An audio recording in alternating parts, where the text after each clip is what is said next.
Okay guys, mabuhay maligayang pagbabalik sa aking YouTube channel kahit medyo paus na ako at talagang nasasagad-sagad na ang boses dahil sa sunod-sunod na event, party, na nag-host ako ng party.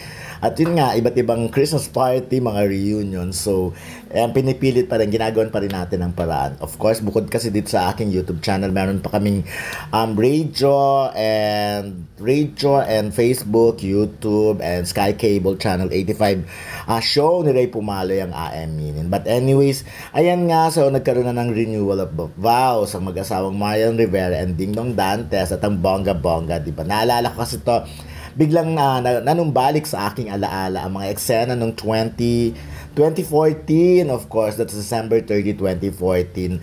Actually, nag-office pa ako sa Abante at that time. Ang office namin ay sa may Sukat Parañaque pa. So, medyo malapit naman sa venue, sa reception, sa SM Mall of Asia. Kasi ang wedding mismo sa simbahan ay ginanap sa may Immaculate Conception dyan sa may Cubao because yun nga yung madalas na pinagsisimbahan ni Ding Dong Dantes. But anyways, ayun talagang big event ito ng 2014. Talagang royal wedding ang tawag dito kasi nga talagang lahat halos ng mga malalaking artista at mga politician ay nagsama-sama. Of course, nakita naman natin na nandun sila, yung Immaculate Conception, dahil talagang inayos talaga yon, kaya ang ganda-ganda at ang dami-daming umaten. Maaga pa lang ang dami ng fans na nandun. So, naalala ko, actually ako, hindi na ako nagpunta sa mismong wedding, sa may church kasi nga since nasa office ako na at that time,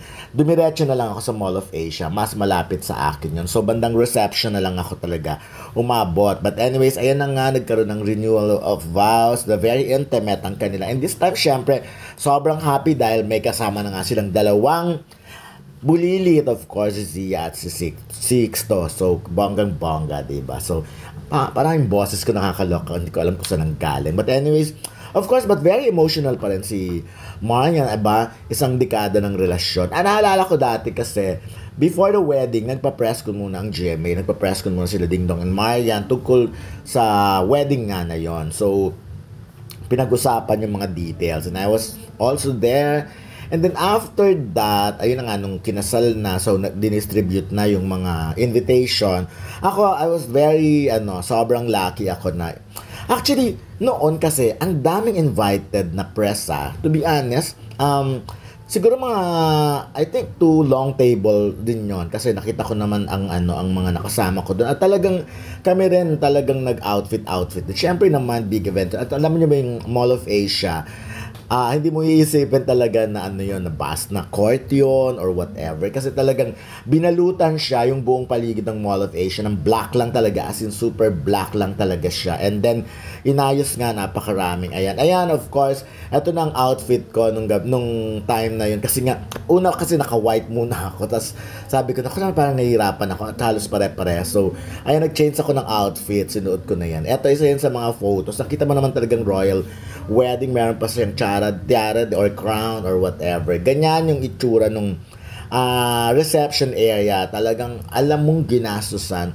At yung mga food, hindi basta-basta. Although, yung mga food na sinerve talaga, ayun dati at yung itsura ni Perry Lansiga, the manager of Ding Dong Dantes. Of course, si Mr. Tony Tuviera, na at that time ay sa Itbulaga pa. Ayan. So, ganyan siya, ganyan yung itsura ng reception. Actually, bonggang-bongga ha.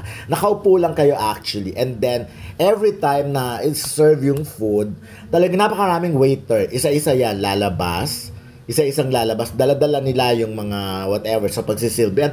Alam nyo yung nasa gitna, merong aisle sa gitna, tapos nasa gilid lahat. Yan yung una kong outfit. And then, I changed my outfit. Parang nasakal kasi ako. So, ayan na, sa gitna, lahat sila para silang mga military, hawak-hawak nila yung mga tapos bigla silang magpupunta sa gilid, and then, ayun na. So, isa-serve na yung food.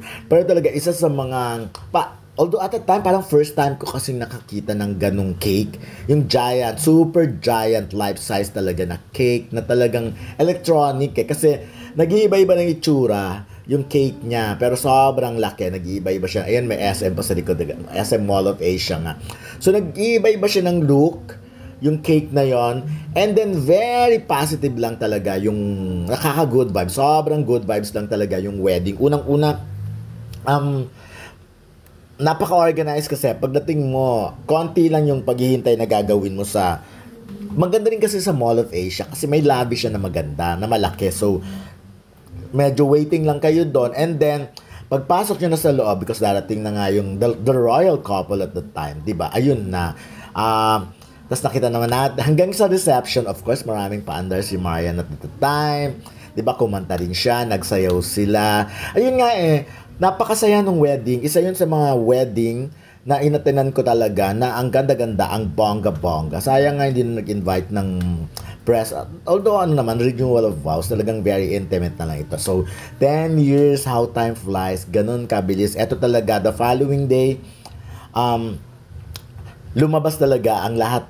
Pag tinignan mo yung mga newspapers nung time na yon, December 31, 2014, makikita mo talaga lahat, banner story, puro yung tungkol sa wedding. Yan ang pinakamalaking news at the time. So, anyways, of course, ang dami-dami doon. Makikita mo yung pag sila Vilma Santos, Chris Aquino, yung mga ganun, di ba, nagsama-sama sila ng time na yon. At, yun nga, again, halos lahat talaga na malalaking artista nandun. So, yung iba siguro hindi ko na nakita sa reception. Kasi, syempre, medyo malayo din naman ng Immaculate Conception sa Cubao to SM Mall of Asia. So, yung iba mas pinili sa simbahan. Pero talagang abot din kasi hanggang gabing-gabi yung at yun na.